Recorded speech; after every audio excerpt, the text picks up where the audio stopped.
one of us experiences a struggle in life.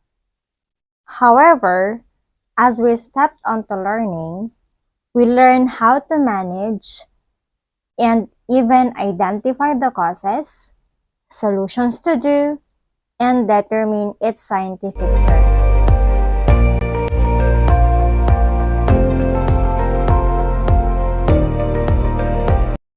I am Mary Chris de la Vega, and I'm here to share my unforgettable learning experience from my psychosocial development that will help inspire many young people.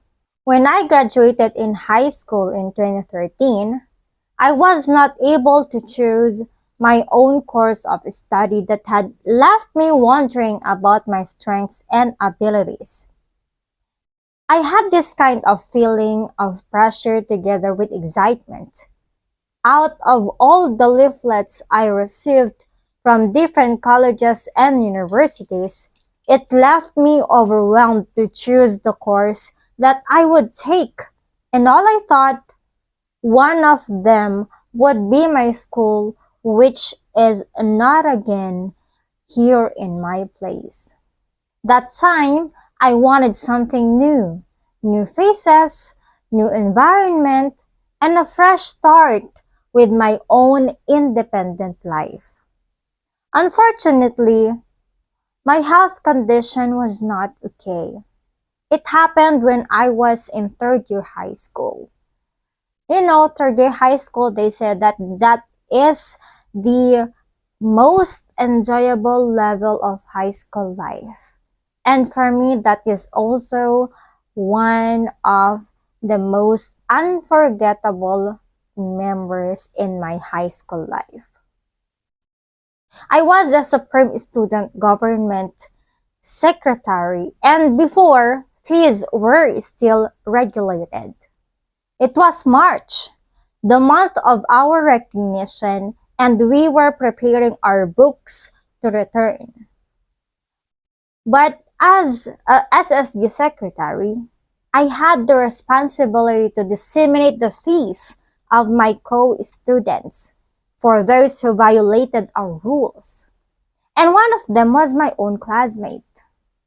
She had this kind of behavior that was not really good, but I know that she still had a little kindness in her heart. I was in front of our classroom when I was reading the fees who violated. When she heard her name and earned much fees, she got angry and said, "What? Who said that? I am always using cell phone during classes. Who said that to you?" Pointing at me, and she was really angry and shouted like she was the only one in the classroom.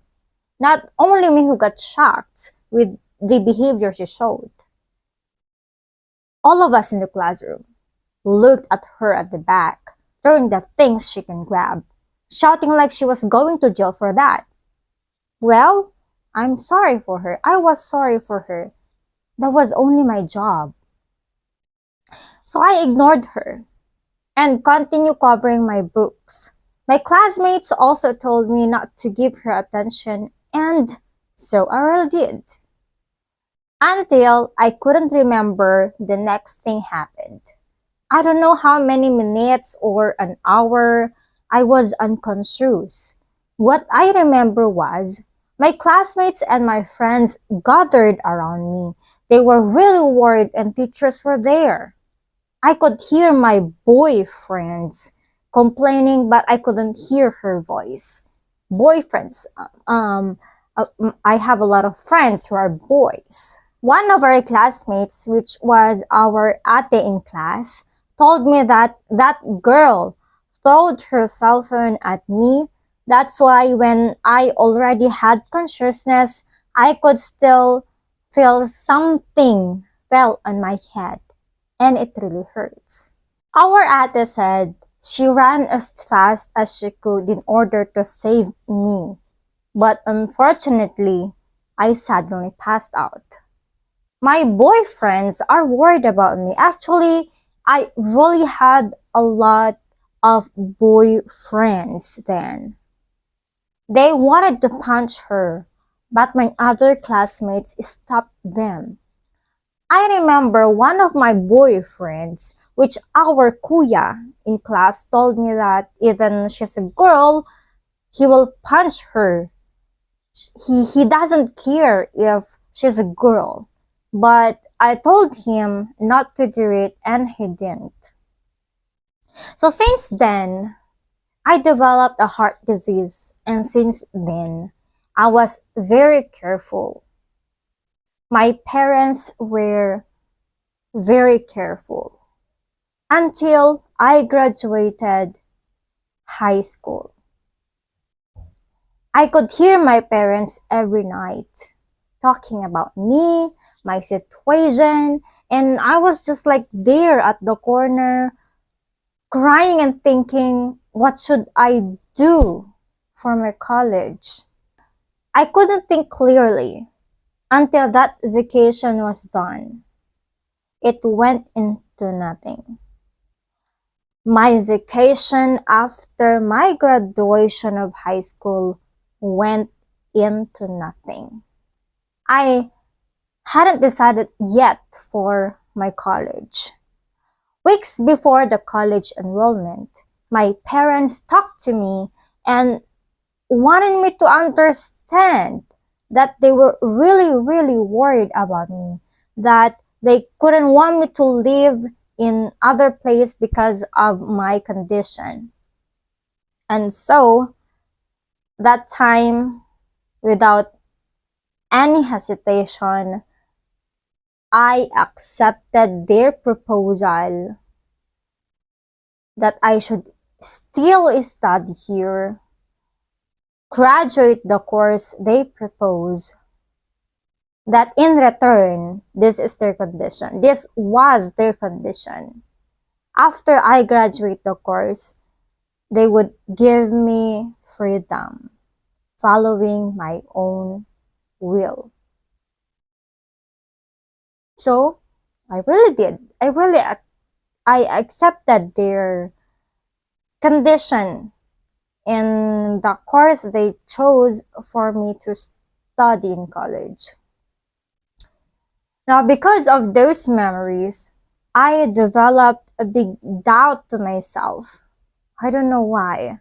I I forgot my old self and became a doubtful, coward, and shy person. I harbored a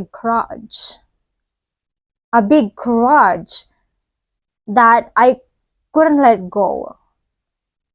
But over the years, because of the friends I met, my grudge were slowly lightened and started to embrace the course. And so, I graduated the course, Bachelor in Elementary Education, and passed the teacher's licensure examination at the same year, which made me very proud. Now take note. It's important to remember that our strengths and abilities are not defined by the course we take in college or universities.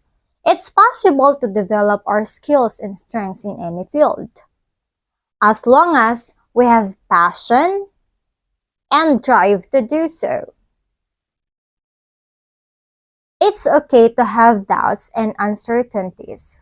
It's natural to feel unsure about what we want to do with our lives, especially when we're faced with difficult decisions and unexpected challenges. However, it's important to remember that we can always learn and grow, and that our strengths and our abilities are not set in stone. With hard work, dedication, and a willingness to learn, we can achieve great things in any field we choose. So I hope you inspire with that memories of mine. And for one last thing, remember, choose always what makes you happy. Choose happiness. Thank you.